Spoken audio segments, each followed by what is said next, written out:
15ই December অর্থাৎ কাল ছিল আমাদের 4 জায়গায় নেমন্তন্ন। কোনটা ছেড়ে কোন জায়গায় যাব বুঝতে পারছিলাম না। একদিকে ভালোই হয়েছিল যে দুপুরে 2 জায়গা আর রাতে 2 জায়গা আলাদা আলাদা ভাবে নেমন্তন্ন ছিল। যখন কোনো জায়গায় নেমন্তন্ন পড়ে না তো পড়েই না, আবার যখন নেমন্তন্ন পড়ে তখন সব একসাথে একই দিন। কি আর করা যাবে, একসাথে তো আর সব জায়গায় অ্যাটেন্ড করা যাবে না। তো আমি মা আর বাবা গেছিলাম অন্নপ্রাশনে, মানে দিদির ছেলের অন্নপ্রাশনে, আর ভাই আর কাকারা যাবে জন্মদিন বাড়িতে। আসলে আমাদের আজ দুপুরবেলা জন্মদিন আর অন্নপ্রাশনের নেমন্তন্ন। তো আমরা যাচ্ছি অন্নপ্রাশনে আর ভাইরা যাবে জন্মদিনে। প্রথমে আমরা গাইঘাটা বাজারে এসে গিফটটা কিনে নিয়েছি আর এখন যাচ্ছি ওদের বাড়িতে। বেশিক্ষণ লাগেনি, কিছুক্ষণের মধ্যেই কিন্তু ওদের বাড়িতে পৌঁছে গেছি। এবার চলো ভেতরে যাওয়া যাক। প্যান্ডেলটা কিন্তু বেশ সুন্দর করে করেছিল। প্রথমে তোমরা বাইরেটা দেখে নাও, তারপরে কিন্তু তোমাদের ভেতরটা দেখাচ্ছি। এটা ছিল গেট আর ভেতরে প্যান্ডেলটা ছিল এরকম, বেশ সুন্দর করেছিল কিন্তু প্যান্ডেলটা। প্রথমে গিয়ে দিদিকে গিফটটা দিয়ে দিলাম, আর পুচকু তো আজ খুব বিজি, সেটা তো তোমরা বুঝতেই পারছো। ও সবাই ওকে কোলে নিয়ে বেড়াচ্ছে, তাই দিদিকে গিফটটা দিয়ে দিলাম। আর পুচকু দেখি দিদির অফিসের কালিকদের কোলে, মানে আর কি ফটোশুট চলছে। তারপর সুজনকে বললাম আর ও কিন্তু ওদের কাছ থেকে নিয়ে এসে আমাদেরকে দিল। প্রথমে মা ওকে কোলে নিয়ে একটু আদর করে নিল। আর জানো তো, এই প্রথম আমি ওকে সামনাসামনি দেখলাম, মানে এর আগে ফটোতে দেখেছি আর আজকে দেখলাম সামনাসামনি। এবার তো আমিও কোলে নেবো, বলো, আমি তো মাসিমণি হয়ে গেছি। আমার তো বেশ আনন্দ লাগছিল। তারপর কিন্তু আমিও ওকে কোলে নিয়ে নিয়েছি, আর যেই আদর করতে যাব অমনি কিন্তু আমার কোলে বমি করে দিয়েছে। আসলে ওকে নিয়ে এত পরিমাণ চটকাচটকি করছিল সবাই, মানে আমিও করেছি আর কি, তো সেই জন্য ও হয়তো সহ্য করতে পারেনি, আর যা করবি না কর আমার কোলে এসে বমি করে দিয়েছে। কি আর করা যায় বলো, এইটুকু তো মেনে নিতেই হবে, মাসিমণি বলে কথা।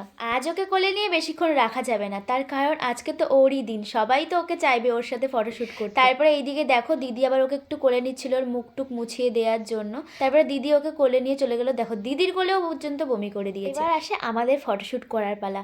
প্রথমে আমি গিয়ে এখানে একটু বসে ভাইদের বললাম ফটো তুলে দেওয়ার জন্য, আর এইগুলো একটাও ভালো করে ফটো তুলতে পারে না, আমার কী সব কালো কালো ফটো তুলে দিয়েছে। তারপর আমি ওদেরকে বলে দিয়েছি থাক, তোদের আর আমার ফটো তুলে দিতে হবে, শুধু একটু ভিডিও বানিয়ে দে তাহলেই হবে। তারপর চলে গেছিলাম কফি আর ফুচকা খাওয়ার জন্য। গিয়ে দেখি ফুচকাওয়ালার কোনো পাত্তা নেই। এদিকে কফিওয়ালা আছে কিন্তু ফুচকাওয়ালাকে খুঁজে পাওয়া যাচ্ছে না। আমার বাবা মা একটা করে কফি নিয়ে নিয়েছে, আমাকেও বলছিল খাওয়ার জন্য, কিন্তু আমি যদি কফি খাই তাহলে তো পরে আর কিছু খেতে পারবো না, তাই আমি আর কফি নিইনি।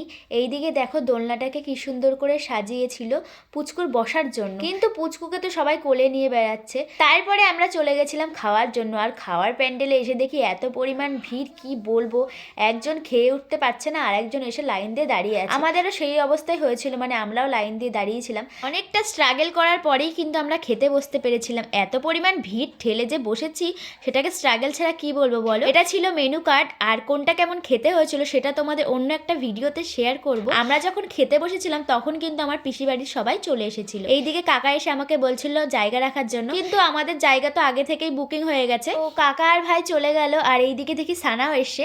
সানা আসার পরে কিন্তু আমাকে একটু আদর করে নিল।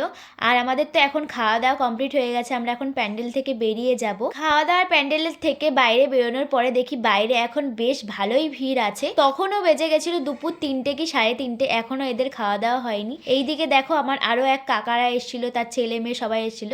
আমি আইসক্রিম খাওয়ার পর পীযুষকে বলেছিলাম বাটিটা ফেলার জন্য, ও কিন্তু ফেলে দিল। এইদিকে কাকারা সবাই খেতে গেছিল আর বোনকে দিয়ে গেছিল আমাদের কাছে। ও তো আর আমার বাবার কোল থেকে নামছে না, আমার কোলেও আসছে না, বাবার কোলে বসে বসে ফুচকা খাচ্ছে। তখন হয়ে গেছিল একদম সন্ধ্যা, এতক্ষণে তো আমার খাবার দাবার হজম হয়ে গেছে, তাই আমরা বাড়ি ফেরার আগে ফুচকা কফি সবকিছুই খেয়ে নিয়েছি। আর এগুলার অবস্থা দেখো, এই মাত্র মটন বিরিয়ানি খেয়ে এসে বাইরে বেরিয়ে ফুচকা খাচ্ছে। পলির পেটে হয়তো জায়গা ছিল না, এই জন্য বসে বসে ফোন ঘাটছে। আর তো বাড়ি গিয়ে আবার আমাকে রেডি হতে হবে, কারণ রাত্রে যাব বিয়ে বাড়িতে। তো চলো টাটা সবাইকে, দেখা হচ্ছে পরের ভিডিওতে।